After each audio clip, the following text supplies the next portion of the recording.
मैंने देखा कि मेरे हर निर्णय तो गुरुदेव के द्वारा हुए हैं, तो गुरुदेव से पूछूं क्या करूं, मैं अमेरिका जाऊं कि नहीं जाऊं।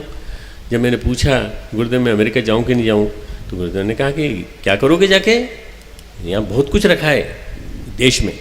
1975 की बात थी, 1975 की बात थी, और उस ज़माने में मुझे $25,000 पर मंथ पे एक नौकरी मिल गई थी, और मुझे पढ़ने के लिए चांसेस मिल गए थे बड़ी अच्छी यूनिवर्सिटी में आगे पढ़ने के लिए। एमडी करने के बाद और भी कुछ मैं कर सकता था, पर नहीं, मैंने गुरुदेव से कहा अगर आपकी आज्ञा होगी तो जाऊंगा, नहीं तो नहीं जाऊंगा। अब यही मेरे अंदर सबसे बड़ी कमी थी, नहीं तो मैं पैसे वाला बनता आज।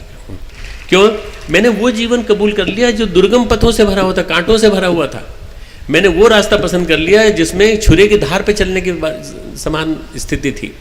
छुरे की धार पे चलना है तो गुरुदेव ने कहा तुमको काम करना पड़ेगा, भगवान का काम करना पड़ेगा, तुमको यहाँ आना पड़ेगा। मैं शांति कुंज आ गया। शांति कुंज आने के बाद बहुत सारे मेरे परीक्षण हुए, बहुत सारे प्रशिक्षण हुए मेरे। कई तरह से गुरुदेव ने मुझे ढाला, कई तरह से मुझे उन्होंने डांट लगाई। 12 साल में उनके साथ रहा, तपा। उस आग में वही रह सकता था जिस व्यक्ति ने आग का स्वरूप देखा हो। महापुरुष की आग तो इतनी तेज होती है, उस आग को सहन करने के लिए अपनी खुद की भी आग चाहिए। अगर आपके पास खुद की आग नहीं है और खुद आप ग्रहण करने की स्थिति में नहीं है तो कुछ भी नहीं मिलेगा।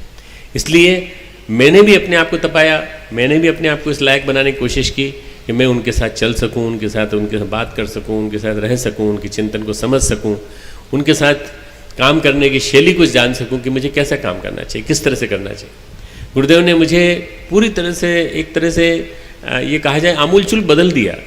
ये जो उठो जागो रुको मत है, इस मंत्र ने लाखों व्यक्तियों को चेंज किया हुआ है, लाखों व्यक्तियों को बदला।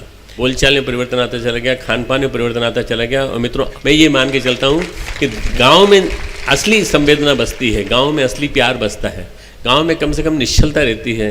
शहरों में तो श्रूडनेस, क्रुकेडनेस, बहुत सारी चीज़ें इतनी सारी आ गई हैं कि देखते देखते बदलाव आ गया, पूरा बदलाव आ गया। स्मार्ट विलेज क्या होते हैं? आदर्श ग्राम होते हैं।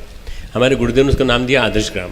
आप आदर्श ग्राम के निर्माण की बात करिए, व्यसन मुक्त, स्वावलंबी, स्वच्छ ऐसा हो जो जहाँ पर किसी भी तरह की और कोई परंपराएं न चलती हों, फालतू की पशु बलि और इस तरह की परंपराएं न चलती हों। हमको अपने श्रम से, पसीने से एक आदर्श ग्राम बनाना है जहाँ सारे धर्म स्थलों का सम्मान होता हो, जहाँ सारी की सारी प्रतिमाओं का सम्मान होता हो, जहाँ सब धर्म स्थल जो है उनकी सफाई होती हो, सब के सब स्वावलंबी हों, अपने पेट का गुजारा खुद अपने पुरुषार्थ से, मेहनत से कर सकें।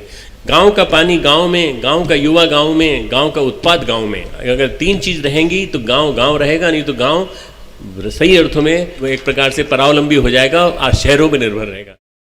हमारे YouTube चैनल शांति कुंज वीडियो गायत्री परिवार को सब्सक्राइब करें एवं बेल आइकन जरूर दबाएं ताकि गायत्री परिवार की विभिन्न गतिविधियों की जानकारी आपको मिलती रहे।